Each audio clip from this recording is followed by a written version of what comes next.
In an age where everything moves at breakneck speed, where we're constantly pressured to buy, there's an alternative we can embrace. It's the philosophy of slow living. This concept may seem elementary, but it holds extraordinary power, particularly for those who have lived through decades of transformation and today aspire to something more serene, more authentic as the years advance. First, rethinking materialism in adulthood. As we grow older, we understand that material objects progressively lose importance. During our youth, society taught us that greater possessions equaled greater fulfillment. We were bombarded by advertising with an unmistakable message: always buy more, always accumulate more, always become more.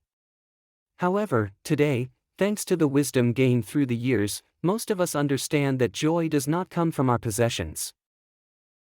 The structure of contemporary society is built on materialism, purposefully designed to stimulate our spending. It tells us that we belong to the system only if we participate financially, literally. The latest technological innovation, the most elegant vehicle, the most exclusive destination, all of this is touted as the secret to happiness. However, the reality is that acquisition fails to satisfy the most authentic needs of our spirit. But before continuing, please like the video, share it with people who might benefit from it, and let us know in the comments which city you follow our YouTube channel from. We live in a universe where everything is commercialized, and for those who remember a slower pace of life, this can be overwhelming. Fortunately, there's a solution. We're no longer forced to participate in this competition. Indeed, we've reached an age where it's completely legitimate to retreat, pause, breathe deeply, and adopt a more tranquil approach to life. Second, eliminating the superfluous, an individual journey. Allow me to share a personal experience. Several years ago, I drastically simplified my life. I gave up my large home and moved to a more compact space, a pleasure boat. Those familiar with these types of vessels know they are extremely compact, 15 meters long and just over 2 meters wide. The space available for items is truly limited. I faced difficult decisions about what to keep and what to abandon. It was impossible to move everything. Initially, the situation seemed insurmountable. Over the years, I had collected enormous quantities of things, containers full of items unused for years, kitchen appliances I didn't even remember existed. I owned 5 coffee machines, incredibly. However, as I began this process of renunciation, something surprising happened. I began to feel a sense of lightening. It was as if I were eliminating not only physical objects, but also a psychological burden. Moving into that small space, carrying only the essentials, gave me a freedom I hadn't experienced in a very long time. It was like freeing myself from an oppressive weight, similar to the legendary Atlas lifting himself from the celestial burden. Even if you're not planning a move or downsizing, I suggest experimenting. Examine your kitchen, closets, and storage space. Get rid of what you no longer use or need. Don't stockpile unnecessary items. You'll be surprised at how much more relieved you'll feel owning less. Simplifying your space also helps simplify your thoughts. Third, accept the economic system with prudence. I have no aversion to capitalism. In fact, it represents a mechanism that generally works effectively. Companies produce goods and services that improve our lives and in return earn profits. It's a fair principle. If someone bakes bread and offers it to me at a price slightly above the cost of production, I consider it reasonable. They've put in the effort, and I'm happy to repay this convenience. However, the problem arises when the equilibrium is excessively disrupted, when we begin to buy simply for the pleasure of buying. The positive aspect of capitalism lies in its competitive nature. If one company charges excessive prices for a product, another will inevitably emerge with more advantageous rates. The downside is that we can fall into a spiral of ever-increasing purchases, always seeking the next product, the latest fad, the temporary gratification that follows.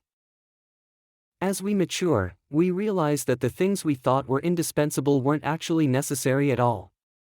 Existence isn't about owning the latest gadget or the finest clothing. It's about lived experiences, human connections, and moments of silent contemplation. Fourth, simply existing in a multifaceted universe. Leading a slower, less possession-oriented existence means swimming against the prevailing current. The majority of individuals in society remain trapped in the consumerist mentality. They are perpetually on the move, always buying, always searching. If you decide to abandon this frenetic mechanism, you will find yourself among the minority. However, belonging to a minority can represent a precious opportunity. When you opt for a more essential existence, free from the constant craving for further possessions, you begin to observe reality from a different perspective. You begin to perceive elements that might previously have escaped your notice: the whisper of leaves rustling in the wind, the warmth of the sun's rays on your skin, the silent moments of meditation that bring serenity and fulfillment. These aspects cannot be bought, yet they offer a richness that money absolutely cannot guarantee. Living essential life doesn't mean giving up everything. It means being deliberate in your decisions, focusing on what brings you authentic satisfaction, and abandoning everything else. It's about slowing down enough to appreciate the life you already have, rather than constantly striving for the life you deem necessary. Of course, you may initially feel like an outsider. Acquaintances and family members may not understand your decision to adopt a more minimalist lifestyle. But gradually, the peace of mind gained from slowing down and reducing consumption will far outweigh the discomfort of being different. You will discover that a simple existence, while perhaps unconventional in today's world, is a path to greater satisfaction and more authentic happiness. Fifth, valuing the minor aspects. As we age, the elements that bring us joy tend to become more basic. The monumental experiences we once sought may no longer hold the same attraction. Instead, we discover contentment in the minor aspects, those elements we might have ignored or taken for granted during our youth. The silent pleasure of enjoying a hot drink on a crisp morning, the satisfaction of spending time with loved ones, or the joy of watching the birds at the feeder. These small moments become the jewels of life, and are often accessible free of charge. This represents the wonder of slow living. When you're no longer caught up in the vortex of materialism, you begin to recognize the value in things without commercial labels. Perhaps you'll start cultivating the land, growing your own vegetables or ornamental plants. Perhaps you'll pick up a book you'd been meaning to read again, or re-embrace a pastime you loved but never found time for.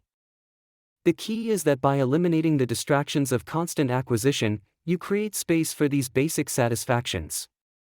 And they will stay with you much longer than any material possession. Sixth, resist the allure of materialism. Let's be honest, the allure of materialism is powerful. Even after you've consciously made the decision to live a calmer and simpler life, you'll continue to encounter temptations. It's easy to be captivated by the allure of promotions, advertising, or simply the impulse to buy something new because it generates momentary well-being. How many times have we all browsed platforms like Amazon without needing anything in particular, yet found ourselves exploring products to buy? This is the seduction of materialism. It persuades us that we need superfluous items, and before we know it, we've filled our virtual shopping carts with items that provide nothing but fleeting gratification. Here's the encouraging thing, though: the more you practice resisting these urges, the easier it becomes. Like any habitual behavior, it takes time to break the cycle of mindless purchasing. Start gradually. Try spending a day without purchasing anything, then 2, then a week. Gradually, you'll find the desire to incessantly consume dissipates, and you'll feel more at peace with what you already own. Seventh, fill the space with meaningful activities. When you stop investing so much time and money in purchasing things, you'll notice more space in your life, both physically and metaphorically. How will you use this space? The opportunities are limitless, but the crucial thing is to fill it with activities that bring meaning and satisfaction to your life. Perhaps you'll take up embroidery or take a morning walk in the park.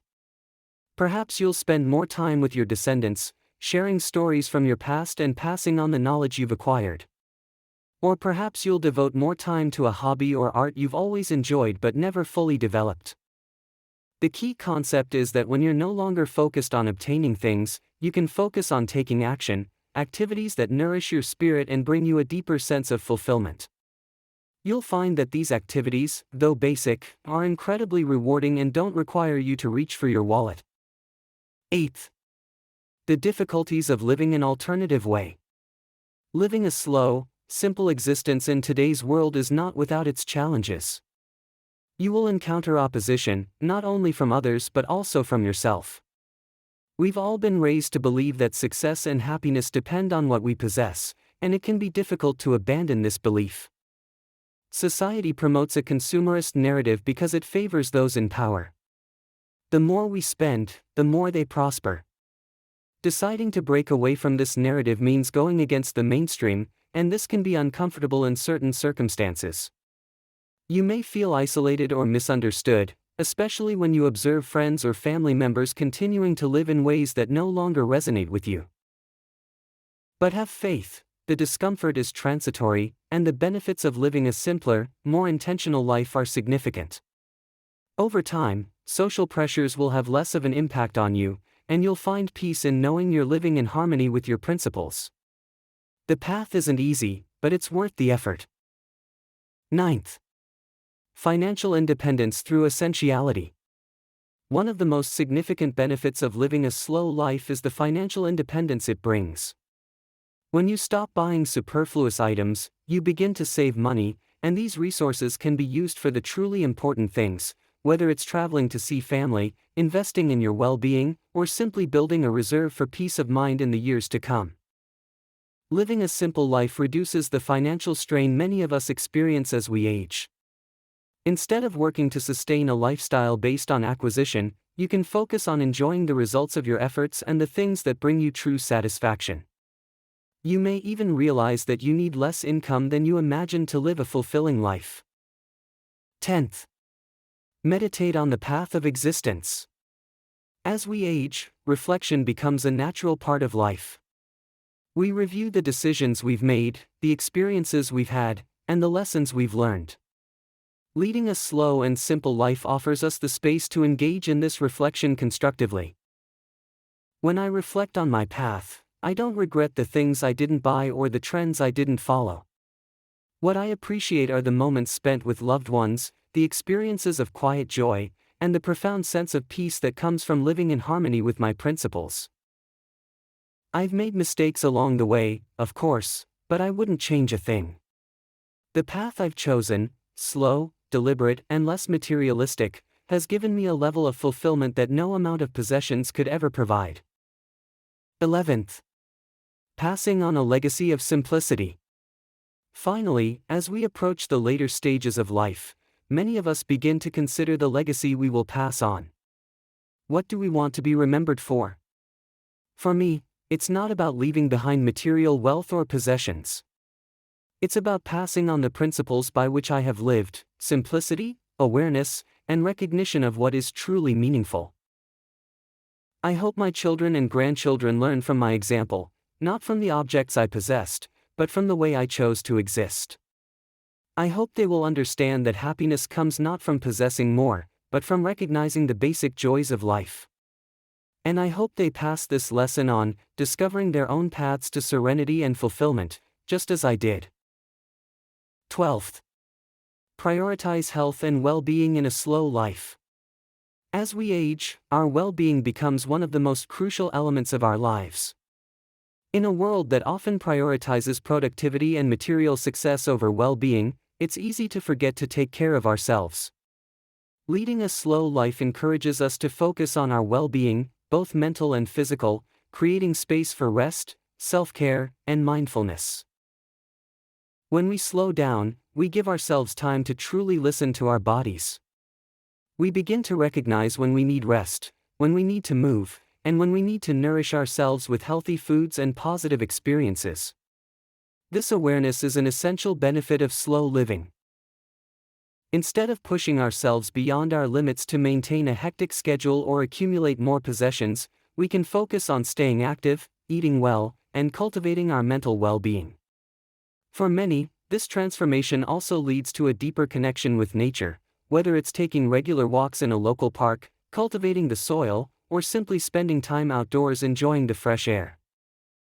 Connecting with nature offers enormous benefits for our well-being. Research has shown that spending time in nature reduces stress, lowers blood pressure, and improves mental clarity. In a slower existence, health isn't a secondary consideration, it's a priority. And with less pressure to keep up with the pace of modern life, we can focus on the most important thing of all, our well-being. By taking care of ourselves in this way, we can enjoy a higher quality of life both now and in the years to come. Conclusion: the satisfaction of slow living. Deciding to live a slower life, spending less, and discovering peace and simplicity isn't the easiest path, but it is one of the most rewarding. It allows us to distance ourselves from the constant pressure to consume and instead focus on what truly matters: relationships, experiences, and inner peace. For those in the later stages of life, this approach offers the opportunity to reflect on what's most relevant, to let go of the superfluous, and to live with a sense of fulfillment and accomplishment. It's a journey worth taking, and I invite you to join me. Thank you for watching the entire video. If you find these stories inspiring and motivating, please comment 1, otherwise, 0. Your feedback is very valuable to us. Thank you for your valuable time.